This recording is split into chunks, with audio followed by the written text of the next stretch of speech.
जनसंख्या नियंत्रण कानून क्या है? जनसंख्या नियंत्रण कानून एक ऐसा कानून जो देश की बढ़ती आबादी को नियंत्रित कर सके और अब माना जा रहा है कि जल्द ही यह कानून देश में लागू किया जा सकता है। मंगलवार को रायपुर पहुंचे केंद्रीय मंत्री प्रहलाद पटेल ने इस कानून को जल्द ही लाने की बात कही है और उसके बाद से इस कानून की चर्चा जोरों शोरों से फिर से होने लगी है। सवाल अहम यहां यह है कि क्या देश को जनसंख्या नियंत्रण कानून की जरूरत है? अगर है तो कितनी जरूरत है? जिस देश में इस तरह के कानून लागू हैं, वहां कितना फायदा हुआ है? जनसंख्या नियंत्रण कानून बनाने की क्या है जरूरत? पॉपुलेशन फाउंडेशन ऑफ इंडिया के डायरेक्टर का मानना है कि देश के ज्यादातर राज्यों में टोटल फर्टिलिटी रेट यानी TFR 2.1 या उससे कम हो चुका है, जो यूनाइटेड नेशंस के मुताबिक किसी भी आबादी के रिप्लेसमेंट पॉपुलेशन का स्टैंडर्ड है। यानी हमारे देश की जनसंख्या बढ़ोतरी की दर सही दिशा में जा रही है। उत्तर प्रदेश, बिहार जैसे कुछ राज्य हैं जहां फर्टिलिटी रेट 2.1 से ज्यादा है, लेकिन फिर भी इन राज्यों में तेजी से फर्टिलिटी रेट घट रहा है। तो क्या इसका मतलब ये निकाला जाए कि देश में अब जनसंख्या नियंत्रण कानून लागू करने की जरूरत नहीं है? कानून बनता है तो उसका क्या असर होगा? चीन का उदाहरण देते हुए बताया जाता है कि चीन में जब ये कानून लागू हुआ तो चीन को इसका फायदा कम और नुकसान ज्यादा हुआ। खास तौर पर कन्या भ्रूण हत्या के मामलों में तो बहुत ज्यादा बढ़ोतरी दर्ज की गई। इस कानून से हो रहे नुकसान की वजह से चीन को पहले 1 से 2 और अब 2 से 3 बच्चे पैदा करने की छूट देनी पड़ी है। तो क्या अगर इसे भारत में लागू किया जाएगा तो यहाँ तो पहले से ही कन्या भ्रूण हत्या के मामले ज्यादा हैं। कानून लागू होने पर क्या होगा? भारत के कुछ राज्यों में लागू है जनसंख्या नियंत्रण कानून। क्या है असर? भारत में ओडिशा ऐसा राज्य है जहां इस तरह का कानून करीब 28 साल पहले ही लागू कर दिया गया था। वहां अनुसूचित जाति और अनुसूचित जनजाति को इस कानून के लागू होने से बहुत बड़ा नुकसान उठाना पड़ा है। ये लोग राज्य के पंचायत राज्य व्यवस्था की चुनाव प्रक्रिया से भी दूर हो गए हैं। केंद्र सरकार का जनसंख्या नियंत्रण कानून पर क्या है रुख? लोकसभा में केंद्र सरकार कई बार जनसंख्या नियंत्रण से जुड़ा कोई भी कानून लाने से इनकार कर चुकी है। दिसंबर 2021 में भी इसी तरह का जवाब स्वास्थ्य मंत्री भारती प्रवीण पवार ने दिया था।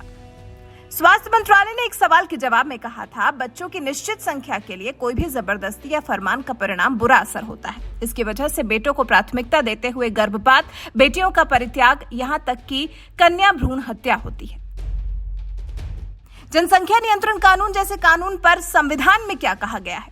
केंद्र और राज्य दोनों को जनसंख्या नियंत्रण और परिवार नियोजन के कानून को बनाने की छूट देता है संविधान। हालांकि देश में जनसंख्या नियंत्रण से संबंधित कोई राष्ट्रीय नीति नहीं है। जनसंख्या नियंत्रण के लिए सुप्रीम कोर्ट में समय समय पर याचिकाएं लगती रहती हैं। सबसे ज्यादा कुल प्रजनन दर वाले राज्य कौन से हैं? बिहार में 2.98 है प्रजनन दर, मेघालय में 2.91, उत्तर प्रदेश में 2.35, झारखंड में 2.26, मणिपुर में 2.17 प्रजनन दर है।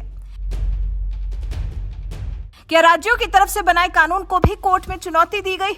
2003 में पहली बार किसी राज्य की जनसंख्या नीति से जुड़ा मामला सुप्रीम कोर्ट पहुंचा था। हरियाणा सरकार ने पंचायती राज एक्ट 1994 के खिलाफ याचिका लगाई थी। याचिकाकर्ता ने इस एक्ट को समानता के अधिकार के खिलाफ बताया था। सुप्रीम कोर्ट ने राज्य के कानून को बरकरार रखा था। हालांकि बाद में तो हरियाणा सरकार ने ही 2 बच्चों वाला एक्ट वापस ले लिया था। मार्च 2018 में सुप्रीम कोर्ट में याचिका लगाई गई थी। कोर्ट से अपील की गई थी कि केंद्र को जनसंख्या नियंत्रण के लिए 2 बच्चों की पॉलिसी बनाने के निर्देश देने चाहिए। इसे सुप्रीम कोर्ट ने खारिज कर दिया था और याचिकाकर्ता को सरकार के पास जाने को कहा गया था। 2019 में बीजेपी नेता और वकील अश्विनी उपाध्याय ने भी इससे जुड़ी एक याचिका लगाई थी, जिसमें कोर्ट से अपील की गई थी कि वो चुनाव आयोग को निर्देश दे कि राजनीतिक पार्टियां उन लोगों को उम्मीदवार नहीं बना सकती जिनके 2 से अधिक बच्चे हैं। हालांकि कोर्ट ने ये याचिका खारिज कर दी थी। केंद्र ने सुप्रीम कोर्ट में क्या जवाब दिया? केंद्र ने साफ कहा था कि वो बच्चों की संख्या तय करने के खिलाफ है। दिसंबर 2020 में केंद्र सरकार की तरफ से एफिडेविट दिया गया था। सरकार ने कहा था कि भारत का फैमिली वेलफेयर प्रोग्राम लोगों को परिवार का आकार तय करने की आजादी देता है। भारत ने 1994 में पॉपुलेशन और डेवलपमेंट पर हुई इंटरनेशनल कॉन्फ्रेंस में प्रोग्राम ऑफ एक्शन पर साइन करने वाले देशों में खुद को शामिल किया था, जो परिवार नियोजन के लिए किसी भी तरह की जबरदस्ती के खिलाफ है।